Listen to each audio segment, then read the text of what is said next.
नमस्कार, आप देख रहे हैं गणतंत्र ज्योति में आपको द्वारा।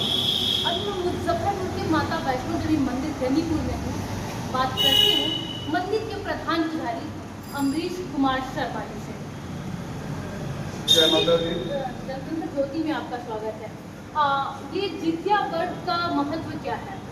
जय माता दी। सबसे पूर्व आपके चैनल के माध्यम से सभी दर्शकों को जय माता दी।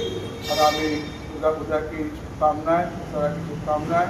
के साथ साथ जीवित पुत्र का व्रत हर वर्ष आश्विन कृष्ण पक्ष उदया अष्टमी को करने वाला व्रत है।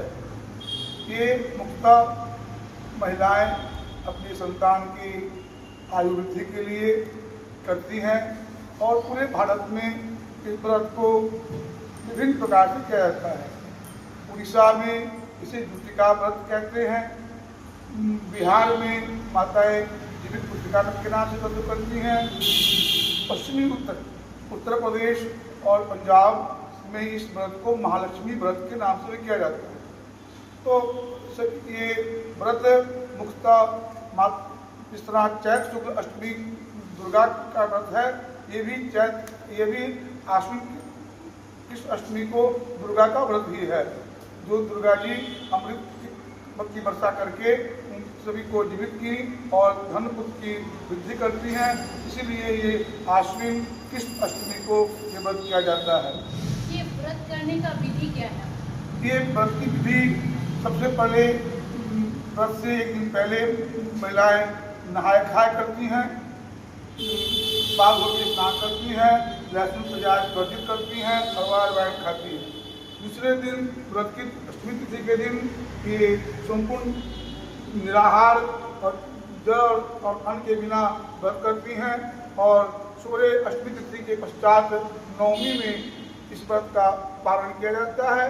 गाय के दूध और केराव से इस व्रत का पारण किया जाता है। पुजारी जी, ये जितिया का कुछ कथा क्या है वो बताइए। जी, जीवित पुत्र का व्रत अश्वत्थामा के द्वारा जब द्रौपदी के सभी पुत्र मारे गए तो द्रौपदी बड़ी शौक से अपनी सखियों के साथ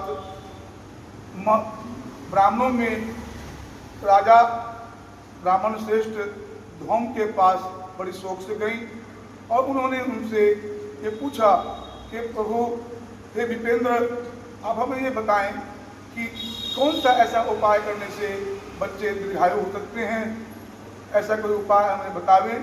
तो उनके पूछने पर महर्षि धौम्य ने जीवित पुत्र का व्रत की विधि और कथा उन्हें बताई। एक शहर गांव था, वहाँ गरुड़ आकर के प्रतिदिन सभी से बच्चों को खा जाया करता था।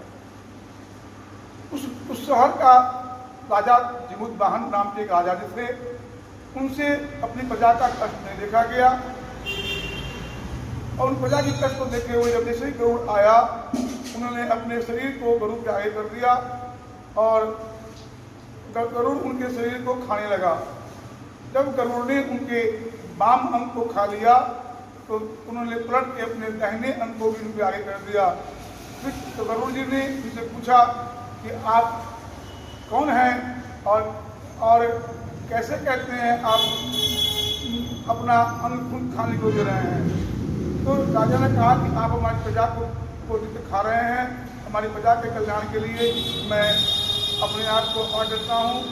तो राजा की दयालुता पर प्रसन्न होकर के गरुड़ जी ने राजा जिमुतवाहन को कहा कि आप वर मांगिए।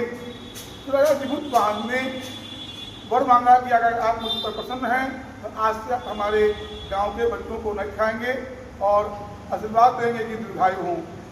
गरुड़ जी इस पर प्रसन्न होकर के राजा जिमुतवाहन को यह आशीर्वाद दिया कि आज से मैं आपके गांव में किसी बच्चे को नहीं खाऊंगा। और वो उड़ते हुए गए और वैकुंठ लोक से जाकर के अमृत लेके आए और उन्हें मरे हुए बच्चों की हड्डियों पर वो अमृत बरसाया, जिससे वो बच्चे जीवित हो गए। और उन्होंने आशीर्वाद दिया कि आज सतमी से रहित उदया अष्टमी तिथि है। इस उदया अष्टमी तिथि को जो भी आपकी पूजा करेगा उसकी आकृति बना के तुम्हारी पूजा करेगा और दुर्गा जी का व्रत को करेगा। उसके बच्चे दीर्घायु होंगे और स्वस्थ होंगे, चिरायु होंगे। ये वरदान गरुड़ जी ने निमित्त वाहन को दिया। सतयुग की ये कहानी है। और आज की महिलाएं उसी क्रम में अपने पुत्रों की दीर्घायु प्राप्ति के लिए जीवित वाहन की पूजा करती हैं, जीवित वाहन की उषा की बनाती हैं। और उसी कथा को एक चिली और सियानी ने सुन लिया था। चिली सियानी की भी कथा लंबी है, उसको भी कभी कहेंगे तो विस्तार से बताया जाएगा। तो लाइन उसका भी कहेंगे। इस कथा को जब कह रहे महिला की पूजा कर रही थी तो किसी खोते में बैठ करके एक चीली और सियानी ने इस कथा को सुन लिया था। तो चीली जो थी वो रात भर भूखी रही और व्रत किया उसके ढंग से। और सूर्य उसके गौशाला में गया, गौशाला में जाके उसने गाय के दूध से पालन किया। इस तरह उसने पूरे व्रत का पालन किया।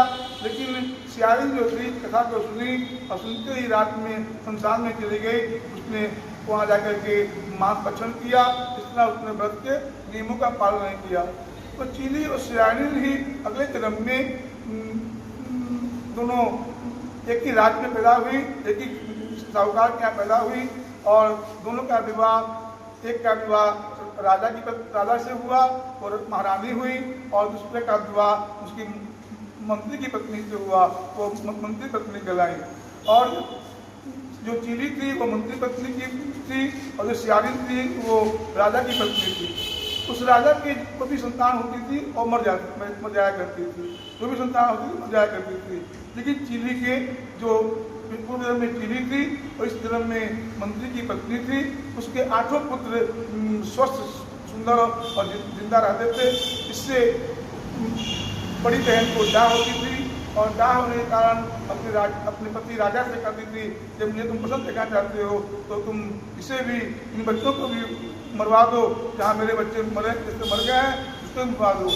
राजा ने कितनी बार उद्यम किया, लेकिन बार बार मारे जाने पर भी उसके बच्चे पुनर्जिंदा होकर चले आया करते थे। ये बात जब नहीं कोई पति महारानी को, तो महारानी ने अपनी छोटी बहन से पूछा, क्यों बहन, इतना उपाय करने पर भी तुमने ऐसा कौन सा पुण्य किया है कि तुम्हारे बच्चे जीवित रहते हैं और मेरे बच्चे मर जाते हैं, ऐसा कौन सा पुण्य किया है?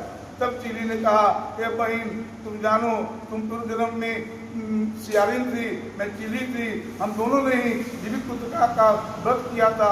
तुमने व्रत के नियमों का सही पालन नहीं किया था और मैंने इसके व्रत का सही पालन किया था। इससे महारानी, मेरे बच्चे जीवित रहते हैं और तुम्हारे बच्चे मारे जाते हैं। अभी भी समय है, तुम इस जीवित पुत्र का व्रत को ठीक नियम निष्ठा से करो, तुम्हारे भी पुत्र दीर्घायु और जीवित रहेंगे। ऐसा करके जब महारानी ने जीवित पुत्र को व्रत किया तो भी उसके भी पुत्र हुए और दीर्घायु और राजपाट संभालने लगे। ये चीली सियानी कहता है। तथा माताएं चीली सियानी की भी कथा करती हैं और दुर्गा जी का पूजन करती हैं। अष्टमी तिथि है इसलिए दुर्गा जी का पूजन होता है। मूर्ति भेद से दुर्गा का पूजन ही है। और दुर्गा पूजन और पंजाब में और उत्तरी भारत में इसी को माताएं महालक्ष्मी व्रत के नाम से करती हैं। ये लोग भर दिन उपवास करती हैं और संध्या में चंद्रमा निकलने के पश्चात चंद्रमा को अर्घ दे करके वो लोग पालन कर लेती हैं। लेकिन हमारे बिहार में 24 घंटे का यह व्रत है। ये माताएं बहनें निराहार रह करके कल होकर के गौशाला में जा करके चाहे गाय के दूध से और केराव से इस व्रत का पालन करती हैं और जीवित पुत्र के धागे को स्वयं भी बांधती हैं, अपने बच्चों को भी बांधती हैं। जो माताएं बहनें ये व्रत करती हैं तो ये निर्जल व्रत किया जाता है। लेकिन किसी कारणवश तबियत खराब हो जाए और वो पानी पी ले तो वो व्रत भंग हो जाता है या उसका भी कुछ निदान है? देखिए, निदान तो अपने साधन धर्म में हर चीज का है, लेकिन निदान बताने का कारण ये है कि सभी लोग उस निदान पर चलने लगते हैं। जैसा कि अपने भगवान को, शिव को बेलपत्र चढ़ाने का महात्मा है कि बेलपत्र न मिले तो बेलपत्र चढ़ा हुआ भी धोखे चढ़ाया जाता है। इसका मतलब ये नहीं है कि हम बेलपत्र खरीदना छोड़ दें और नित्य धोखे चढ़ाने लगे, लेकिन विकल्प है। भगवान भाव देखते हैं।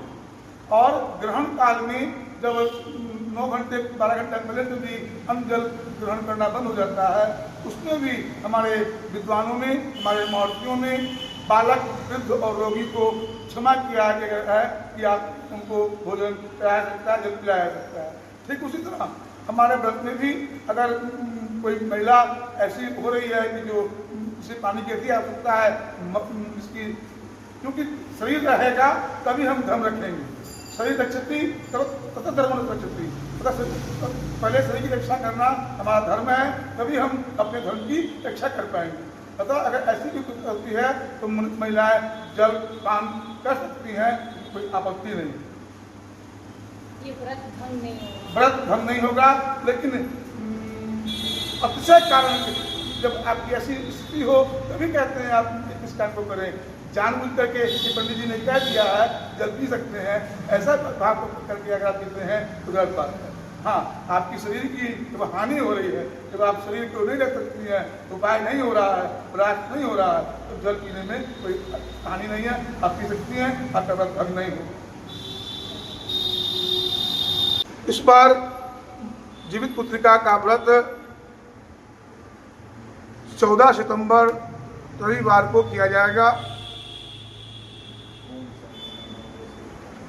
14 को प्रातः 5 बजे तक माताएं बहनें सरगई उद्गन कर सकती हैं और सोमवार को 6:30 बजे के बाद 9वीं तिथि में इस व्रत का पारण करना है। ये जानकारी आपके चैनल के माध्यम से सभी माताओं बहनों को मैं दे रहा हूँ।